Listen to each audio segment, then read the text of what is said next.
I think, in my mind, journalists are very normal people that do very essential work. I see ourselves as the fire brigade of the world. We're pointing out where things are going wrong, but we're like firemen.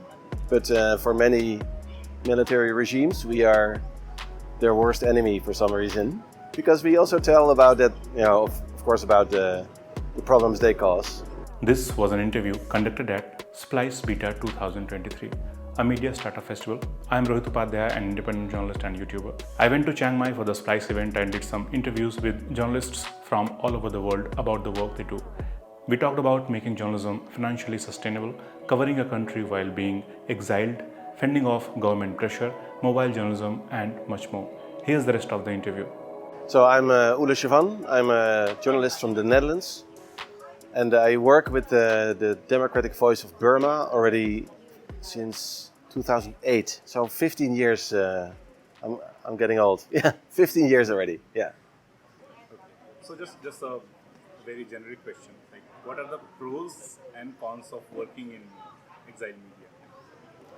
Well, the cons, to start with the negative, is that many of my colleagues got arrested and thrown in jail just for being journalists. 7 of our journalists got arrested.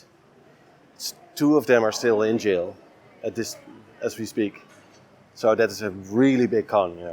I think, in my mind, journalists are very normal people that do very essential work. I see ourselves as the fire brigade of the world. We're pointing out where things are going wrong, but we're like firemen.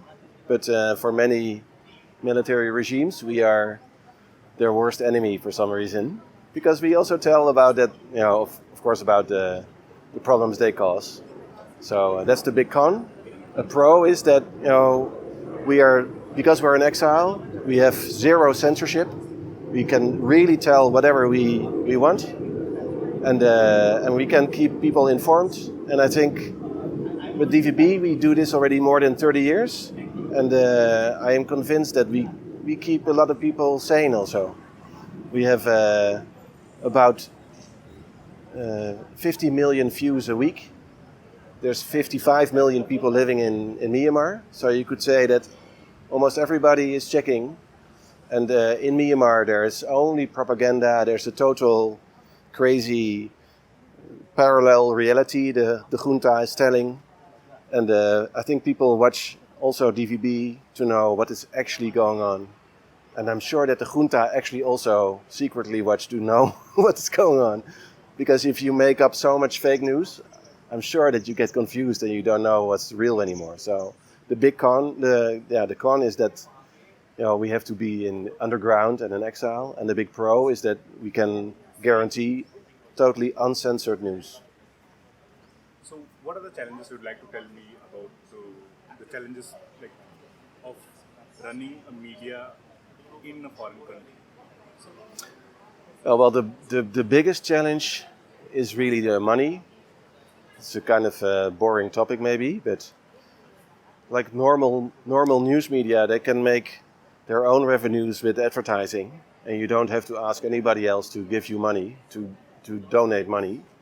But being as exile, we are not, we serve people in Myanmar, but we have no companies that dare to advertise on our channel.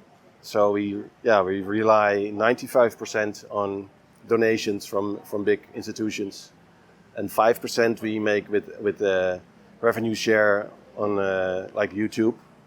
But it's not a sustainable business model. So the biggest problem is really like, how can we keep everybody, pay them a fair salary and have good enough budget for equipment, for training, for security. So it is expensive to make good quality news, and it is very difficult in exile to make our own revenues because we are considered illegal in the country we do it for. So I think there's many challenges, but that's the biggest one. So how do you ensure quality reporting when you don't have access to the on-ground coverage? Well, actually, we do have a big underground network.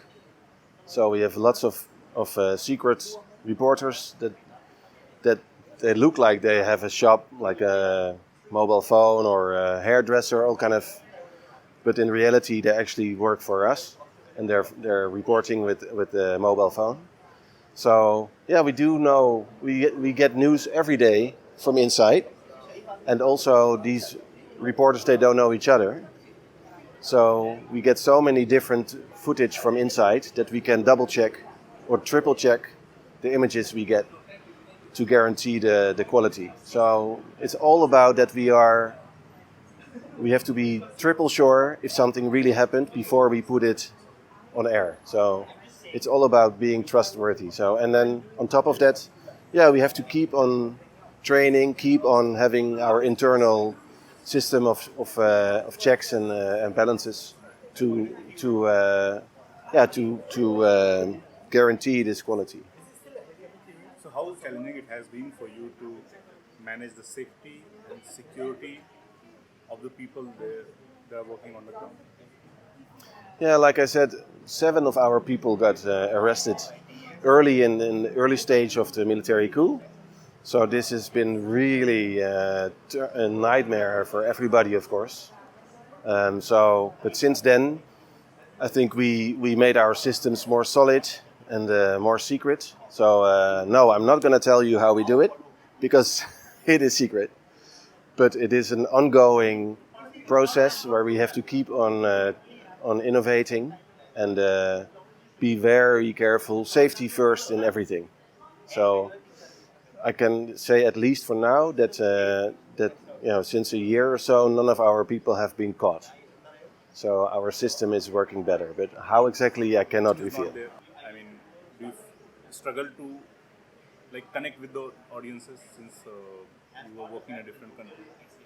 Yeah, I understand what you mean, and of course that's a big challenge. And everybody working outside of Myanmar misses Myanmar a lot, and of course we try to have as much contact as possible. But we are also DVB already doing this for 30 years, and Myanmar has the longest running civil war in the world. So also in a very cynical way, we are also kind of used to it.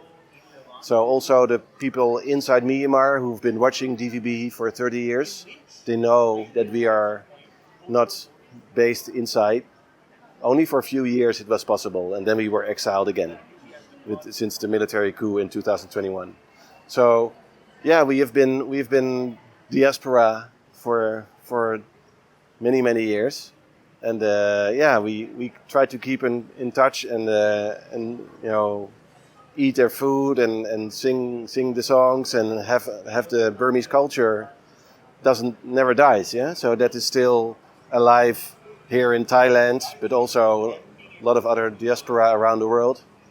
And so that's how we keep it connected. But of course, sometimes it feels really frustrating that we are cannot normally operate inside Myanmar and just walk on the street and see what's going on and talk to people.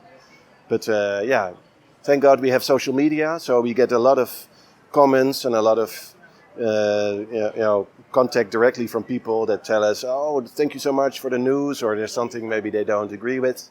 So in that sense, there's constantly interaction with our audience on Facebook and YouTube.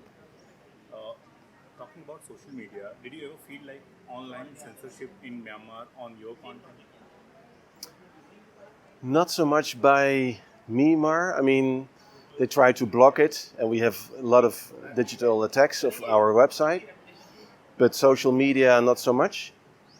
The other problem is not so much the Myanmar junta, but the social media themselves, like Facebook and YouTube and TikTok.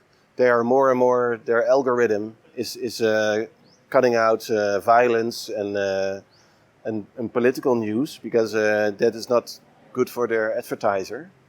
So I think that's a very, very worrisome development, that these social media companies, that they don't know anything about Myanmar. They're somewhere in a super big house in California, and they're making these algorithms to generate more income. But actually they hurt a lot of real news organizations that is not about entertainment or about a cute kitten or something, which is trending on TikTok.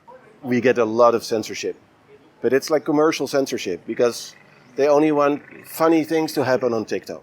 So more than half of our videos is the algorithm takes it down like every time. So I think that's a really big issue, and I hope more exile media are gonna also join forces and make that an issue. I'm sure that they will understand if we explain them that they should give us a break and don't take our serious news content down, because people need to know what is really happening in their country.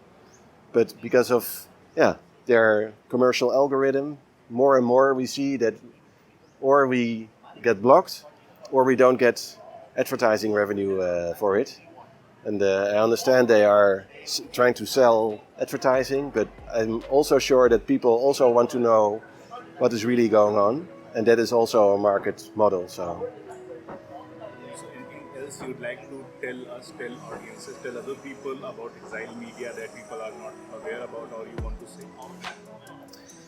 Well, I think exiled media is a really vulnerable, special part of the media landscape, and I hope globally there's going to be more recognition for the special job that exiled media actually are doing.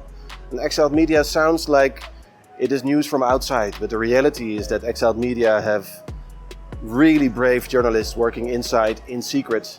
I call it James Bond journalism. It is really an amazing stealth operation. And because of these brave journalists, we know what is really happening in these kind of dark countries. And I think there should be more recognition and more respect for that.